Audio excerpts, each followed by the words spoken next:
Hello and welcome to an all-new weekly edition of Perspectives. I'm Deacon Pedro. Now, earlier this year, in February 2015, the Supreme Court of Canada struck down a ban on assisted suicide, saying that the current law was unconstitutional. Now, the current ruling limits physician-assisted suicide to a competent adult who clearly consents to end their life and has an incurable medical condition, an illness or disease or disability that causes intolerable suffering. The court added that this suffering could be either physical or psychological, and that the person's condition need not be terminal. Needless to say, this ruling is concerning to many, considering that life is sacred from conception to natural death. And to offer a unique perspective on this issue, I am now joined by Deacon Jeremy Tyrrell. Jeremy, welcome to our program. Thank you for inviting me to be here, Deacon. So tell me about your diagnosis. Yeah, the Supreme Court ruling was very personal for me. Just about 2 months before that Friday in February, I had learned that I have a, I don't like to use the phrase terminal illness. So I describe it as that I'm living with a life-threatening illness. Right. And that is called mesothelioma. It is a disease or a cancer that is caused by exposure to asbestos. Right. Not exactly sure when in my lifetime that happened, but it doesn't take much to then fester and grow over a 30 to 40 year period and then present itself as it has in me recently. Mesothelioma is 100% fatal. You don't get this and live. So I'm living with a life-threatening illness, and as my doctors here at Princess Margaret like to say, it's thought to be incurable. I think they think that because they haven't cured it yet, so I think that's fair. But so hearing that news on that Friday was very personal to me, because it's exactly what I am living with and what how I see the future unfolding for myself. So how did it work? Were you having pain? Yeah, it was the weirdest thing. I had what I thought was a hernia. So like any good male, I denied that it could possibly be happening to me until it became undeniable. And the hernia was causing me such pain that I finally gave in and went and saw my family doctor. Immediately diagnosed it as a hernia, sent me to a hernia surgeon, immediately said, we got to get you onto the table. And then as I learned later what happens, that sometimes a hernia is not this disease can present itself as a hernia. Mesothelioma most commonly presents in the lungs, and mine didn't. It less commonly or most rare in the abdomen. So it's called peritoneal mesothelioma. And he discovered the tumor, sent it for tests, and when it came time for my checkup, my follow-up after the surgery, let me know then that I had mesothelioma. So I knew exactly where I was standing from the minute he said it. I had just read an article in the Globe and Mail that morning. So I knew exactly what the disease was, and I knew exactly what the future held for me. So you said it's incurable? There's no chemotherapy or radiation that can be done? There's none of the traditional that you'd expect. There is one, I don't want to call it rare, but not common surgery for which I may be a candidate that involves it's called high temperature. I don't know the exact name of it, but they go in and remove as much of the tumors they can find and then bathe the area with a very hot chemo and then siphon all that out, wash you up and close you up. It's risky, like all surgeries are. It's invasive. You're on the table for a very long period of time, and my understanding is that 60% of people who have this surgery, there's a survival rate of 5 years for 60%. Right. Which, of course, you know, when you've got a disease like this, your first thought is, well, hey, that's great, 5 years. But the thing to remember is there's 40% that don't live 5 years. So we're going to find out more. I'll learn soon as to how much of a candidate, if I'm a candidate. And then from there, how are we going to proceed? Are we going to do it or not? So if you don't have the surgery, what's the it is life just lives itself through. There is statistically a very short period of time between diagnosis and end of days. So, and that typically, and this is just from what I know from what I've been reading, is, and I haven't heard this officially in my case, can be anywhere from 12 to 15 months to 18 months. Right. So, you know, the clock's ticking. And And yeah, that was the diagnosis I got in December, and then that's when I Right. then I heard this news about the end of life ruling from the Supreme Court. Yeah. Now, it's been a couple months since you found out about your cancer. Have you noticed how it's progressing? Is that affecting you? Oh yeah, your yeah. day-to-day? There's symptoms, and people see me and they, you see somebody who's got cancer, and you see, and my ministry is in palliative care, so quite often, you see people and they've in the advanced stages, or even at the beginning, they start to, they have chemo and they lose their hair and they feel weak and sick and all that. So people look at me and say, excuse me, are you sure you've got this? Because, you look almost the same, lost a little bit of weight, but as I've learned, sometimes when you see somebody with cancer, they look not great, not because of the cancer, but because of the chemo, or because of the radiation, or because of the surgery. I haven't had any of those. I'm under no medication at all. One of the annoying side effects appears to be this annoying cough that, I apologize in advance, will interrupt my speech a little bit here and there. And I don't know where that's from, but we hope to find that out too. Yeah. Now, when you're sitting in the doctor's office, and I understand you went by yourself, and he gave you the news, what's going through your mind? Yeah, never do that. When the hernia surgeon says, I need to see you and bring someone with you, you should probably do that. But I thought he was just going to tell me that my hernia was awesome and he'd done a great job and wanted to brag in front of my wife. But that didn't turn out to be it. He was quite blunt. He said, you have mesothelioma. And he said, immediately I sort of went into third person mode. I just read about it. And so I was able to have the conversation as if it was me talking about someone else in the room. It was no emotion at all. He was actually quite removed from it, and ask him, the questions that I needed to ask that he could answer at the moment. Absolutely. So yeah, it was a sobering moment. Went home and told my wife, and then agreed that I would never, ever, ever not give her the complete story and let her come with me. But if frankly, it's you get the news that the doctor wants to see you with somebody, and then you spend a week talking about the what ifs. Yeah. I chose not to spend that week that way. Yeah. But, so you chose to not spend the week that way. I chose to just hard live was with it that? myself. Try not to let those thoughts go through my head, but it's serious. They don't ask you to bring somebody with you unless it's serious. Yeah. So I just waited it out to see what it was. And after you knew what it was, how hard was it to not think about it? I mean, that's not even possible. Yeah, exactly. It's the I like to call it the elephant in the room. It's there, but I'm able to. I still go to work every day. I'm able to do my job, and when I'm focusing on my job, it doesn't obsess. But only when it comes up. But otherwise, I don't really think about it during the course of the day. Right. But it's always there. But you've been very open about it, I think, from day one, not just with your family, but with your coworkers and with your parish. How has that helped in terms of? Well, I didn't want speculation. I didn't want anyone to feel like they had to lie for me or cover up. So I viewed it as being like you drop a pebble in a pond of still water. Yeah. Well, I was the pebble that hit the water. So we looked and saw these concentric circles and said, okay, who do we have to tell first? My wife and my 3 kids first, and I have 3 adult children. The next circle out, my boss and closest friends. The next circle out is, business associates, co-workers, that sort of thing. And then went on Facebook. I wanted to make sure that I got all the circles taken care of. So I went on Facebook and was announced it to the parish in a church bulletin. Put it in the bulletin first, and then I preached about it the following week. So people had a week to digest it. Right. And it wasn't, the whole homily wasn't about that, but you can't ignore it. It is the matter. It's happening, so you address it and you answer people's questions and move on. But I've been upfront about everything. How has your, if I can use the word, attitude towards hope and fear changed? Yeah. Well, you don't know how you're going to react to news like this. I don't know if anyone else has ever, but you sometimes scenario things out. If this ever happened, then this. Yeah, this is how I would do.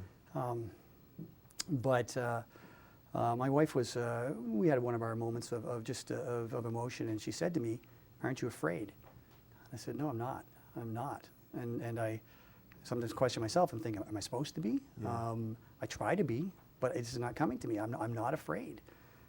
So when people say to me, oh, you're so brave and you got so much courage, you're going to work, that's not true. In order to be brave, you have to be afraid first. Yeah. In order to have courage, you have to move forward in the face of fear. I'm not afraid. You know, the 4 hardest words in the Lord's Prayer. I say it at least twice a day, and so do you. Thy will be done. If you ever say those and mean it, Yes. So hard. man, oh man. So I just want what God wants. What God wants, and not my interpretation Was of that what God different? wants. Was that different a year ago? Because I pray that and I try to mean thy will be done. Yeah, yeah. Well, I've preached on it. I've had it was a great homily, should have been there. It was good. I've preached on it, the 4 hardest words, thy will be done. So when this happened, I was like, all right, time to put my money where my mouth is. Let's, you know, how much did I really mean that? And that's what this journey has been about, is how much did I really mean? You know, you think you know your faith, you think you know your formation, you think you practice what you preach, but then you're faced with reality just like everybody else is. And the question is, how real is this faith, and what does it mean, and how are you going to live because of this faith? Yeah. Okay, Jeremy, we're going to take a little break, but it's a short break. Don't go very far. We're speaking with Deacon Jeremy Tyrrell. He's fighting, can I say that? We avoid that word. Living with an incurable cancer, and we're speaking about end-of-life issues. We'll be back shortly, so stay tuned.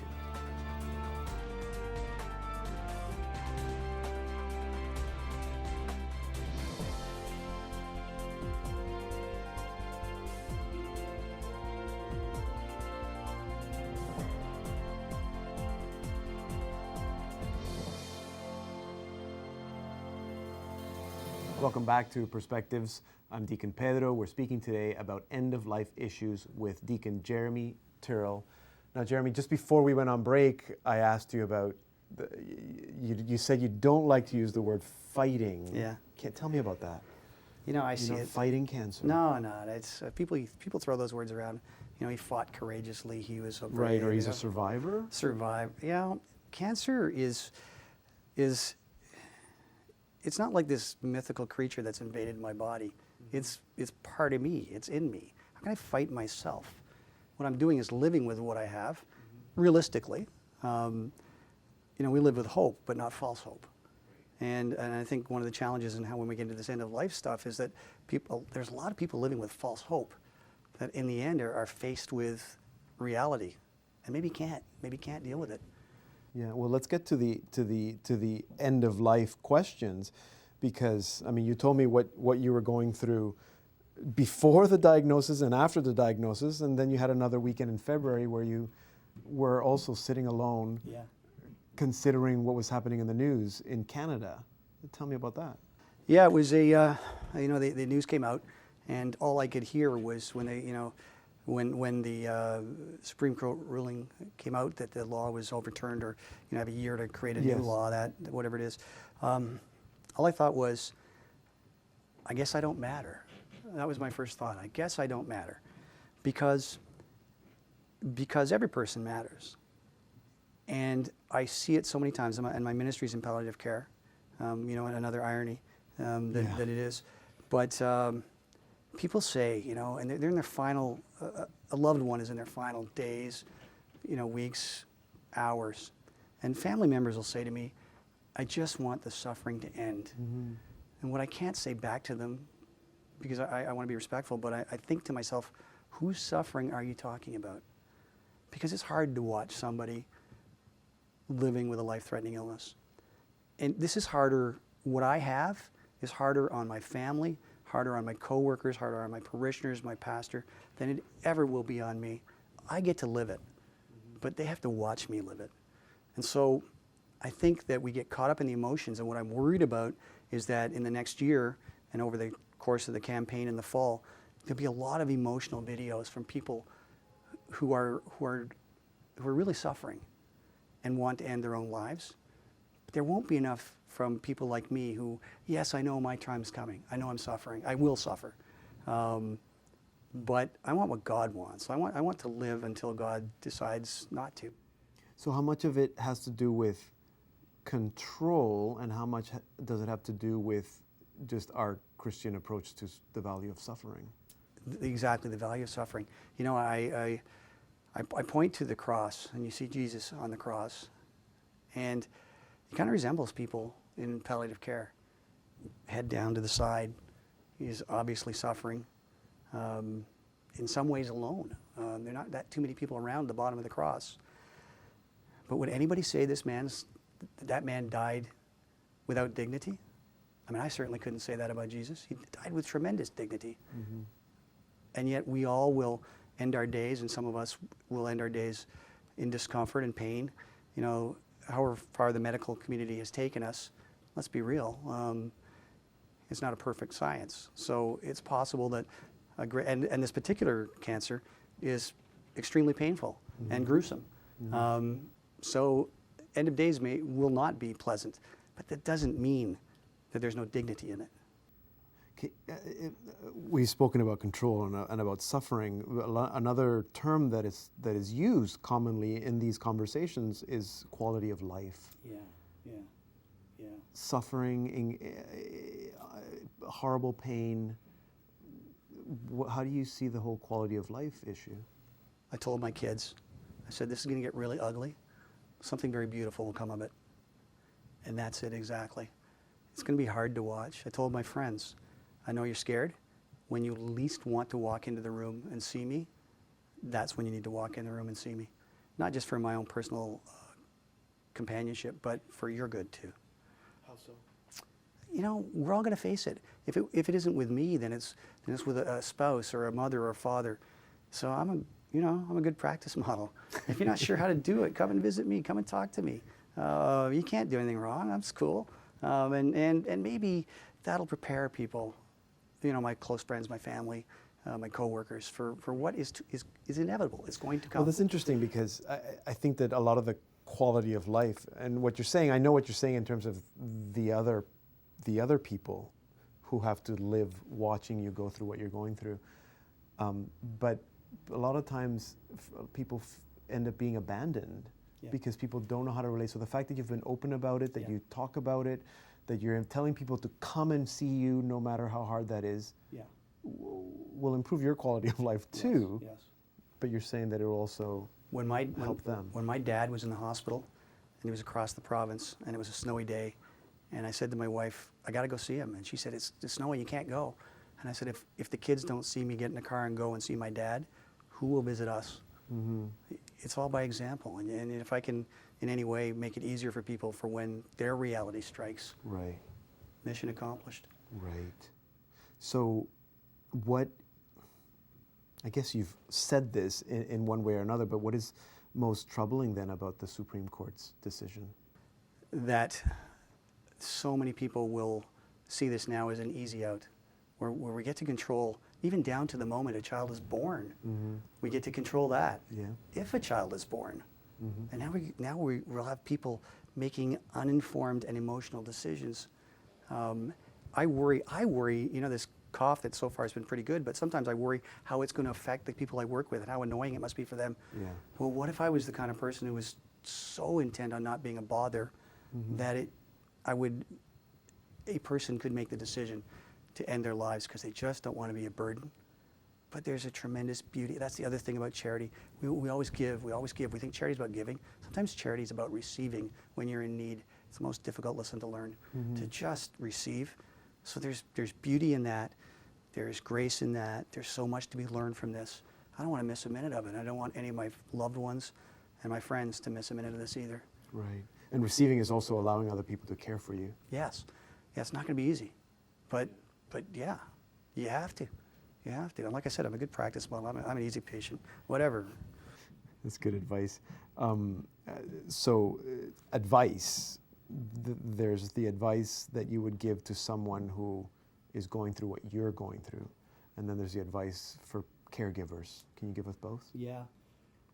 Well, hey, what do you say to someone who's going through what I'm going through? They're each in their own place. Mm-hmm. You know, so I wouldn't presume to give advice, but to let, you know, my pastor said, when I told him, he said, you know, you've got to give it over to God. And I said, oh, done. I surrender. So that would be my advice. Surrender. It's okay. Surrender it all to God. That's not easy, But if we say those 4 words, thy will be done. And then secondly, for the caregivers, you know, just it's about let that person be in their space, in their place. Mm-hmm. Again, with the concentric circles, the person who's sick is going to have a myriad of emotions. Mm-hmm. It's no one's job on those outer circles to tell them how they should be thinking or when they should be grieving and when they should be happy. That's not how it works. You've got to respect that person's position. There's going to be up days, there's going to be down days. And just help them through it, you know. And this is what I've seen in years of palliative care, is just sometimes you just listen. You just listen. You know, I went for tests today, and the guy was putting in the IV, and he held my hand when he was doing it, and I thought, wow, I mean, I hope there's people holding my hand every step of the way. Yeah. It was cool. Yeah, good. What advice or what conversations do you have with people who are not of faith, who are not Christian, or who are not even? Yeah, I have a friend who's an atheist, and he's like a real atheist. You know, the pretend atheists that say they don't believe in God, but what they really mean is I don't feel like getting out of bed on a Sunday morning. Yeah. This guy's he's the real deal, and a good guy. I like him a lot. And he called me and he said, you know, I never thought I'd say these words. He said, but Jeremy, I envy you your faith, and I knew that was powerful for him to say. Mm. And he said, because you know where you're going. And I said to him, Andrew, that's true, but where my faith is really going to come in is that I know what's going to happen. I have confidence in what's going to happen between now and the end of day, when that day comes. And the other thing I say to people, they say, what can I do for you? And I ask them to pray for me. That's it. Forgotten how to pray, never knew how to pray, have drifted away. So when I ask them to pray for me, yes, I could use their prayers, but what I really want them to do is using my situation and their love for me to enter into a dialogue with God through Christ. People are scared, they have too much pride, they can't do that, and I tell them it's just so easy. Just tell them your friend needs help. Hey, Jesus, my friend needs help. There you go, it's a prayer. And the real miracle, because people tell me they're praying for a miracle, the real miracle for me will be when people who have forgotten how to pray, don't know how to pray, scared to pray, when they do, and they make that connection with God, if they could just keep it up, but they've had the conversation. That's all I want. That's all I want. It isn't about me. It's about them and God. So yeah, that's the miracle I'm looking for. And I suspect that a lot of people will hear what you're saying and call that heroic. And I know that that's not what it is, and that's not what you want them to say. Yeah, I'm just a little guy who showed up. That's it. How has your faith changed in the last 3-4 months? Yeah, it's been, everything's crystal clear. Like the world is crystal clear. I notice things that I never noticed before, and that goes with my faith too. The things that used to bug me. You know, sometimes you'll go to another church, and you'll think, you'll see another deacon. He's not supposed to do that, or he's supposed to kneel at this point, you know, and all that stuff, which matters, of course. You know, form and function go together. But I don't see those things anymore. Or if I do, I just laugh it off and get on with my conversation with God, my connection with God. So I think that's the strongest thing, is just as a more clear connection. Well, Jeremy, thank you for sharing your story with us. We're going to be praying for you. Thank you. And I know that you're praying for us. We've been speaking with Deacon Jeremy Tyrrell. He's from the Diocese of London in Ontario. We've heard from him, and now we'd love to hear from you. Tell us your story. We know that assisted suicide is legal in many states in Oregon, Montana, Washington, New Jersey, and Vermont. If you live in any of those states, we'd love to hear from you. Write to us and tell us how that ruling has affected your community. You can reach us through social media via Facebook, facebook.com/saltandlighttv, or Twitter @saltandlighttv. That's all for tonight. Thank you for being with us. I'm Deacon Pedro, and may God continue to bless you and your life.